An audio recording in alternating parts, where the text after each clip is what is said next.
मित्रांनो नमस्कार. माझ्या मॉडर्न गोट फार्मिंग चॅनलमध्ये मी आपले मनापासून स्वागत करतो आहे. मित्रांनो, जर चॅनलवर फर्स्ट टाईम असेल तर चॅनलला सबस्क्राईब करा आणि जे ऑलरेडी माझ्या चॅनलचे सबस्क्रायबर आहेत त्यांनी माझ्या चॅनलची माहिती आपल्या शेळीपालकांना किंवा जे नवीन शेळीपालन करण्यासाठी इच्छुक आहेत त्यांच्यासाठी माझ्या चॅनलची माहिती त्यांना द्या. तर मित्रांनो, आपल्याला माहिती आहे शेळीपालनामध्ये वेगवेगळे शेळीपालनाचे प्रकार आहेत आणि बोकडपालन हा एक विषय आहे. म्हणजे बोकडपालन हा एक असा प्रॉफिटेबल बिझनेस आहे की आपण फक्त बोकड पाळूनसुद्धा आपल्याला चांगल्या प्रकारे व्यवसायामध्ये प्रॉफिट कमवू शकतो. आपल्याला माहिती आहे की बऱ्याच आपल्या या भागामध्ये यात्रा असतात, जत्रा असतात किंवा मुसलमान आपल्या जे कास्ट आहे त्याच्यामध्ये बकरीला खूप महत्त्व आहे. तर त्याच्यामध्ये सुद्धा या बकऱ्यांना आपल्याला खूप डिमांड आहे. तर बोकडपालनामध्ये आपल्याला माहिती आहे की मोस्टली हे नरबळी दिले जातात. म्हणजे बोकडांना मागणी असते आणि बोकडपालन करणंसुद्धा प्रॉफिटेबल आहे. म्हणजे फक्त बोकडच पाळायचे, लहान लहान बोकड घेतले, खरेदी करायचे, त्यांना व्यवस्थित खाद्य पौष्टिक सुदृढ बनवायचे आणि ठराविक त्यांची वजन वाढ झाली आणि वय झाल्यानंतर आपण विकायचे. तर हा एक बोकडपालन व्यवसाय आहे. आणि आपण ह्या ज्या व्हिडिओमध्ये पाहतात ही सर्व बोकड आहेत. आणि बोकडपालनामध्ये आपल्याला माहिती आहे की आपला जो मुस्लिम समाज आहे तर त्यांना प्रत्येक कुटुंबाला एक बोकड लागतो. तर आपल्याकडे एवढी मोमेडन कास्ट आहे तर प्रत्येक कुटुंबाला एक बोकड जरी पकडला तर एवढी बोकडची रिक्वायरमेंट आहे. म्हणजे बोकडपालन आपण म्हणतो. शेळीपालन, बोकडपालन हे वेगवेगळे असे प्रकार आहेत शेळीपालनाचे. तर युवा वर्गाने हा बोकडपालनसुद्धा केलं पाहिजे. म्हणजे फक्त लहान लहान बोकड खरेदी करायचे फार्म हाऊसमधून, चांगल्या फार्म हाऊसमधून बोकड निवडायचे लहान लहान, त्यांना आपल्या ठिकाणी वाढवायचे 3-4 महिने. आणि जे सण आहेत, सणवार किंवा जत्रा किंवा ईद, अशा वेळी त्या वेळेला विक्रीला येतील असं नियोजन करून त्यामध्ये प्रॉफिट कमवणे म्हणजे बोकडपालन व्यवसाय. आणि मी बऱ्याच जे युवा वर्ग आहेत त्यांना सांगतो की बोकडपालनसुद्धा करायला हरकत नाही. म्हणजे एक ठराविक वर्षभरामध्ये एकदमच आपल्याला प्रॉफिट मिळून जातं आणि वर्षभर डिमांड राहतो. मित्रांनो, आपल्याकडे यात्रा जत्रा असतात बऱ्याच ठिकाणी वेगवेगळ्या भागामध्ये आणि प्रत्येक कुटुंब हे द्यायचा प्रयत्न करतो आपल्या इच्छा पूर्ण करण्यासाठी.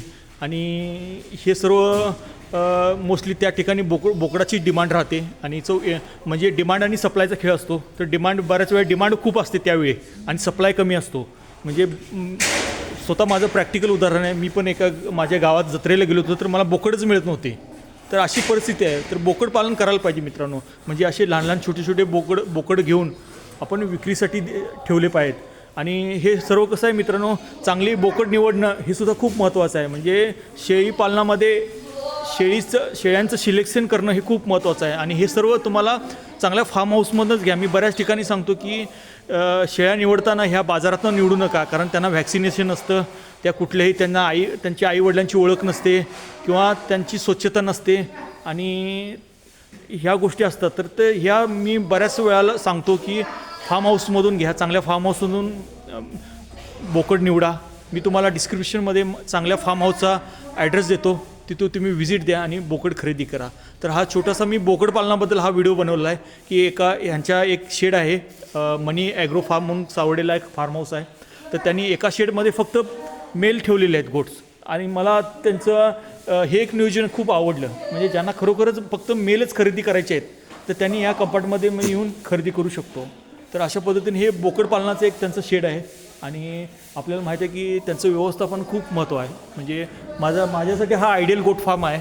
मी बऱ्याच ठिकाणी यांचा फार्मचा उल्लेख करतो, कारण ज्या गोष्टी पाहिजेत त्या सर्व गोष्टी इथं आहेत. बघा, त्यांचे वार्डनं नंबरसुद्धा त्यांनी व्यवस्थित दिलेले आहेत. त्यांचं फॅब्रिकेशन मला खूप आवडलं. म्हणजे स्ट्रक्चर जे म्हणतो आपण, गव्हाणीला व्यवस्थित खाता येतं, बाहेर येऊ नये म्हणून त्यांनी व्यवस्थित संरक्षण भिंत आहे, बाहेर उन्हात आणि आत सावली अशा प्रकारे केलेलं आहे. आणि हवा खेळती राहिली पाहिजे. बऱ्याच शेडमध्ये मी जातो तर व्यवस्थित स्ट्रक्चर नसतं, खूप कोंदट वातावरण असतं, तर शेळ्यांची चांगल्या प्रकारे हेल्थ राहत नाही. तर मित्रांनो, अशा पद्धतीने सुद्धा बोकडपालनसुद्धा केलं पाहिजे. फक्त बोकड लहान लहान खरेदी करायचे, त्यांना चांगल्या प्रकारे वाढवायचे ठराविक काळापुरते आणि विक्री करायचे, त्यालाच आपण बोकडपालन म्हणतो. आणि त्याचं मार्केट म्हणजे ईद, आपले सण, जत्रा आणि काही वेळेला असे ऑड सीझनलासुद्धा डिमांड राहते. बरेच जण पिकनिक पॉईंटला घेऊन जातात. तर अशा पद्धतीने किंवा घरात काही कार्यक्रम असतात, लग्न, मुंज म्हणतो आपण, तर ह्या गोष्टी सीझन बेस आहे आणि ह्या सीझनला खूप डिमांड राहतो. तर बोकडांसाठी सुद्धा त्यांच्यासाठी एक स्पेशल त्यांनी शेड बनवला आहे. आणि बोकड खरेदी, ज्यांना खरोखरच बोकड खरेदी करायचे आहे, चांगल्या म्हणजे आपण काय म्हणतो मदर गोड्सला प्रजनन करून घ्यायचं असेल तर बोकड खरेदी करण्यासाठी तुम्ही ह्या फार्मला व्हिजिट द्या.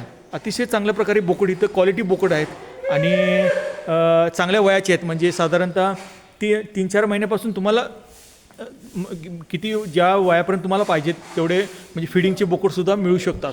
तर फार्मला व्हिजिट द्या, मॅनेजमेंटशी बोलून त्यांच्याशी म्हणजे त्यांच्याशी माहिती घेऊन तुम्ही खरेदी करा. आणि या व्हिडिओमध्ये मला बोकडपालन हा सब्जेक्ट घ्यायचा होता. तर बोकडपालनसुद्धा करूनसुद्धा चांगल्या प्रकारे आपण प्रॉफिट कमवू शकतो. आणि इथून सरी तुम्ही बोकड खरेदी केला, त्यांना चांगल्या प्रकारे वाढवा. जर मी ॲज ए शेळीपालक जर असेल आणि माझ्याकडे जर व्यवस्थित जर चांगल्या प्रकारे भांडवल असेल तर मी निश्चित यांच्याकडे 3 ते 4 महिन्याची बोकड करून त्यांना चांगल्या प्रकारे 3-4 महिने वाढवून माझ्या ठिकाणी विक्रीसाठी मला हा चांगल्या प्रकारे मला खात्री आहे की हा व्यवसाय चांगल्या प्रकारे मला प्रॉफिट कमवून देणार आहे. तर अशा पद्धतीने मित्रांनो ह्या फार्मला व्हिजिट द्या. अतिशय म्हणजे सुटसुटीत आणि चांगल्या नियोजनबद्ध असलेला फार्म आहे आणि चांगल्या क्वालिटीचे गोड्स आहेत. महत्त्वाचे मित्रांनो, बाजारात मी बऱ्याच व्हिडिओमध्ये सांगतो की बाजारातून शेळ्या खरेदी करू नका, त्याची गॅरंटी नसते. म्हणजे व्हॅक्सिनेशन नसतात, त्यांचं खाद्यच व्यवस्थित नसतं किंवा आपल्याला त्याची खात्री देता येत नाही. इथं तुम्हाला सर्व खात्रीशीर माल मिळेल आणि या फार्मला तुम्ही निश्चित व्हिजिट द्या. तर छोटीशी माहिती आहे. व्हिडिओ आवडला तर लाईक करा, शेअर करा आणि माझ्या चॅनलची माहिती आपल्या शेळी पालकांना द्या. मित्रांनो, व्हिडिओ पाहिल्याबद्दल धन्यवाद.